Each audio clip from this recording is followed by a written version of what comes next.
Bonjour à tous. Je souhaitais faire une vidéo sur les hospitalisations dans les hôpitaux psychiatriques, c'est-à-dire les hospitalisations qu'ils appellent soins péril imminents et, euh, et puis les hospitalisations qui sont diligentées par le préfet et qu'on appelle SDRE, soins diligentés, je crois, par un représentant de l'État. Donc en fait, ces deux procédures-là, que j'ai dénoncées dans une autre vidéo, mais je souhaitais faire une vidéo dédiée pour parler de ces hospitalisations lorsqu'une personne décompense. Puisque j'ai un ami qui a été hospitalisé et qui a perdu, je pense, une vingtaine d'années de sa vie à se faire hospitaliser de manière réitérée, alors que c'était un génie. C'est quelqu'un qui a fait un des meilleurs lycées de France. C'est quelqu'un d'extrêmement intelligent. Et en France, malheureusement, ils n'aiment pas les têtes qui dépassent. C'est quelqu'un qui est issu de l'immigration. Et en France, il y a eu une période où, après mai 68, il y a eu, pour les immigrés récalcitrants, des hospitalisations sous contrainte par l'État.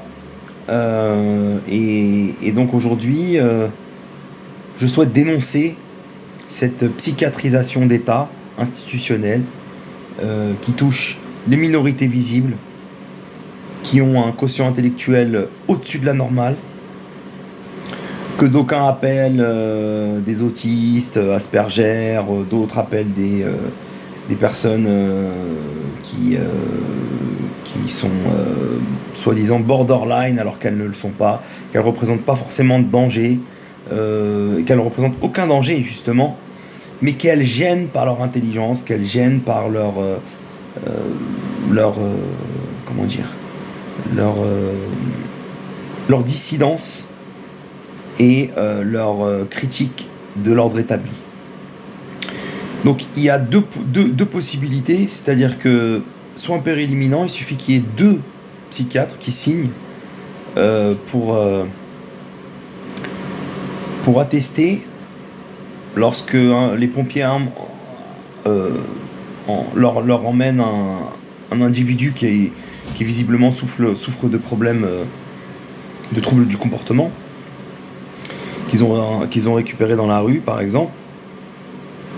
Il suffit qu'il y ait deux psychiatres qui décident de l'interner pour que cette personne soit internée en soins péril imminents. Alors moi je vais vous donner un exemple d'une personne qui a un proche qui 2 semaines avant, voire 1 semaine avant d'être interné en soins péril imminents, avait un certificat médical attestant qu'il était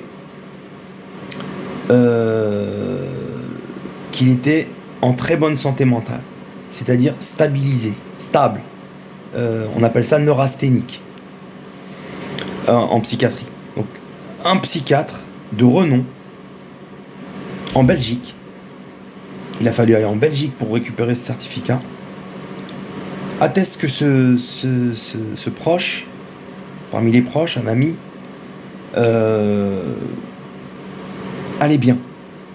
2 semaines après, il est par le préfet, par 2 psychiatres, bien sûr avec la complicité de pompiers de Villejuif, il est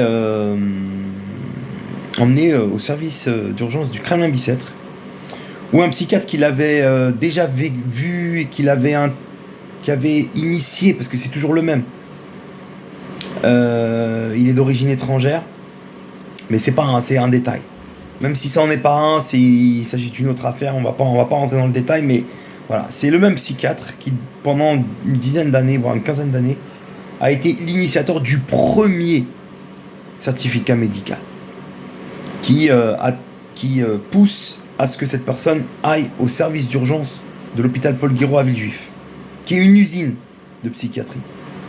Moi, j'appelle ça un camp de concentration psychiatrique. Et là, bien sûr, la même équipe, la fine équipe de psychiatres, établissent un deuxième certificat. Et là, cette personne, elle est internée en soins périlimminants. C'est là que j'interviens, puisque je suis mis au courant. Et comme c'est un proche, je souhaite le faire sortir. Parce que je considère, étant donné que 2 semaines auparavant, il allait très bien, que c'est quelqu'un qui était stabilisé depuis très longtemps, mais qui gêne. Gêne par ses prises de position, gêne par son intelligence, et gêne parce que il y a une escroquerie. C'est sur un fond d'escroquerie. Donc, comme c'est quelqu'un de très intelligent, il peut remettre en cause cette escroquerie. Et donc, il faut l'éliminer, entre guillemets, le mettre...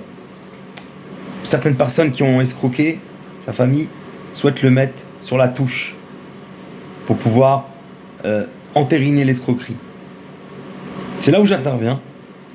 C'est là où je rencontre une association qui s'appelle le Cercle de réflexion sur la psychiatrie et propositions d'action, qui est dirigé par un des meilleurs juristes sur la psychiatrie, sur les droits des psychiatrisés, le code de la santé publique sur les psychiatrisés en soins sans consentement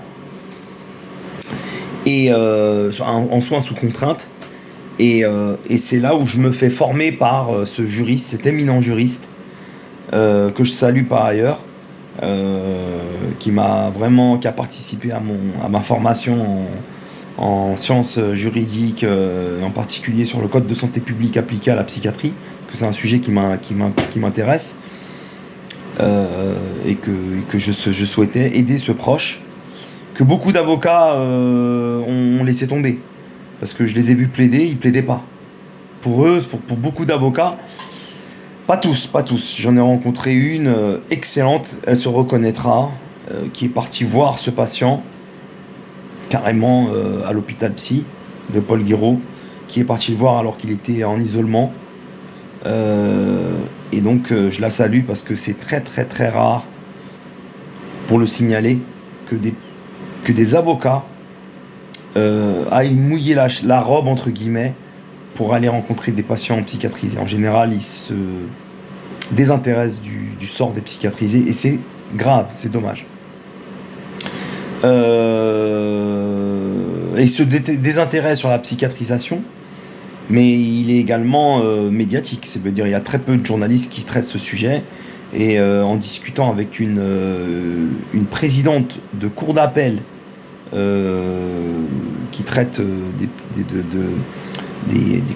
demandes de levée, de main levée, de JLD, c'est juste des libertés de la détention, des hospitalisations d'office. Elle me dit qu'elle-même, il y a très peu de journalistes qui sont venus pendant plus de 20 ans qu'elle gérait cette affaire, ce type de dossier, puisqu'on a échangé sur le cas de ce proche. Et elle me dit, vous êtes avec cette association un des rares, et votre association est une des rares à s'intéresser au sort des psychiatrisés, alors que c'est un sujet de santé publique. Donc, les avocats s'en désintéressent, les médias s'en désintéressent. Et pour en revenir à cette problématique, l'association CRPA a permis, notamment en cassation, de garantir que le juge puisse contrôler, non pas au bout de 12 jours, puisque c'était le cas auparavant, mais dès les premiers jours, l'hospitalisation d'office puisse contrôler la régularité de l'hospitalisation. Donc, revenons à ce proche. Ce proche allait bien. Il s'est fait hospitaliser de manière abusive, selon moi. Et donc, j'ai demandé une main levée de son hospitalisation. J'ai réussi à obtenir une contre-expertise psychiatrique par un psychiatre de Sainte-Anne qui est parti le voir en isolement, alors que c'est quelqu'un qui ne méritait pas d'être isolé. Voilà, il a rien fait de mal. Et il a été récupéré, il me semble, dans le 7e arrondissement. Mais on reviendra dans une autre vidéo sur les services du police du 7e arrondissement et les abus de cette police du 7e arrondissement. Sur une autre affaire. Dans une autre vidéo. Et donc, ce proche se fait interner pendant un certain temps. Et donc, je demande une contre-expertise. Contre-expertise qui dit qu'il va mieux. Et que il faudrait qu'il sorte d'ici dès que son état se sera complètement stabilisé. Ce qu'il faut savoir, c'est que à partir du moment où quelqu'un est hospitalisé dans un hôpital psychiatrique, il lui donne ce qu'on appelle une camisole chimique, c'est-à-dire une dizaine de neuroleptiques, de benzodiazépines, de somnifères, qui le transforment en zombie. Donc il le zombifie pour lui faire supporter l'isolement, l'enfermement et l'ennui, puisqu'ils n'ont pas énormément d'activité, et l'apathie de l'environnement que j'appelle carcéral psychiatrique.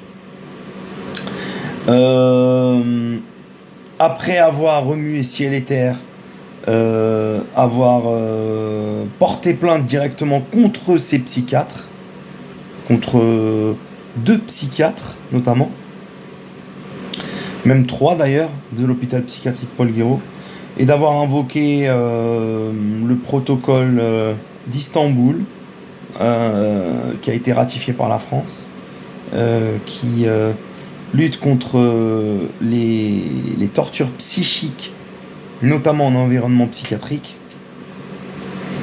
Ça a fait bouger les lignes de l'hôpital Paul Guéraud, et au bout de 3 mois, il est sorti, alors que d'habitude, il sort au bout de 6 mois. Ce qu'il faut savoir, c'est que la psychiatrisation rapporte énormément, c'est une vache à lait.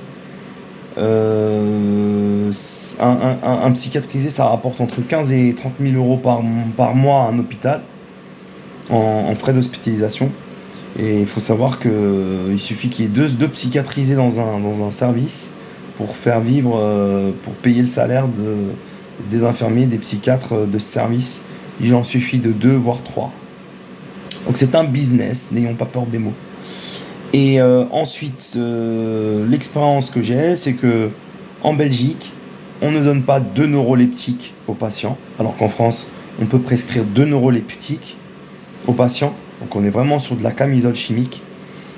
En Belgique, le Dépakine est interdit. En France, il ne l'est pas. Il continue à être prescrit. Alors qu'il a occasionné pour des mères enceintes, des femmes enceintes qui souffraient de troubles du comportement et qui prenaient du Dépakote ou du Dépakine, ça a occasionné des malformations sur leur fœtus et sur leur enfant à venir et sur leur enfant à naître.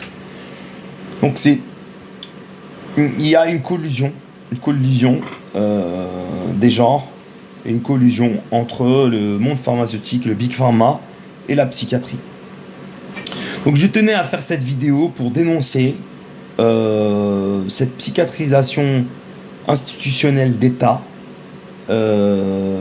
qui est gérée par les préfets, et qui ont le pouvoir, puisque justement ce proche, lorsque les psychiatres ont vu que j'avais fait une main levée de son SPI, de son soin périlimminant, ils ont le 2e jour de l'hospitalisation d'office, ils ont transformé ce SPI en ANSDRE, soins diligentés par un responsable de l'État, par le préfet en l'occurrence. Donc il y a une complicité, n'ayons pas peur des mots, entre les services de psychiatrie, les services de police, pour abusivement hospitaliser d'office, sous contrainte, des personnes, des individus qui, vu de ma fenêtre, ne représentent aucun trouble, aucun risque de trouble à l'ordre public. On est dans ce qu'on appelle une psychiatrie sécuritaire, du tout sécuritaire, qui remonte à l'affaire de Pau, puisqu'il y a un psychiatrisé qui est actuellement en isolement dans un centre psychiatrisé, et qui a eu un mauvais geste, un geste malheureux, et qui avait mélangé drogue et médicaments, et c'est un mélange détonnant, et il y a eu 2 homicides sur deux personnels soignants qu'on déplore, et on compatit à la douleur de la famille de ces victimes.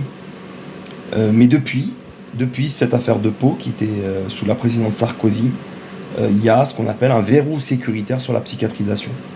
Or, dans tous les pays qui sont à la pointe de la psychiatrisation, comme la Suisse, l'Italie, le Canada notamment, la liberté, les soins libres, les soins libres, c'est-à-dire que le psychiatrisé peut entrer et sortir à sa guise de l'hôpital. Les soins libres font partie de l'équation de la guérison. Et si on ne parle pas de guérison, puisqu'il y a des troubles du comportement qui sont au long cours, mais la liberté, les soins libres sont, c'est-à-dire en milieu psychiatrisé ouvert ou semi-ouvert, font partie de l'équation du mieux-être et d'un meilleur confort de vie pour les psychiatrisés.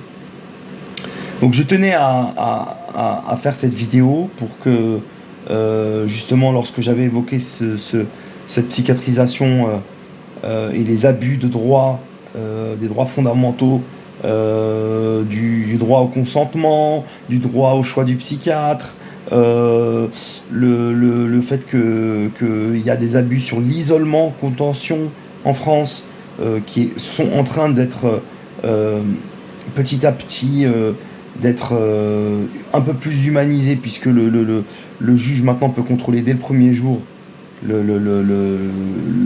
validité de cette mesure d'isolement, contention, mais la France reste toujours à la traîne, ça reste toujours le mauvais élève de la psychiatrisation dans le monde, et on peut dire que sans avoir peur des mots, que vu de ma fenêtre, le milieu de la psychiatrisation en France ressemble à s'y méprendre à l'expérience de Wilson sur les macaques rhésus de type 2, qui étaient mis dans une fosse du désespoir, et qui sortaient de cette fosse du désespoir, mais complètement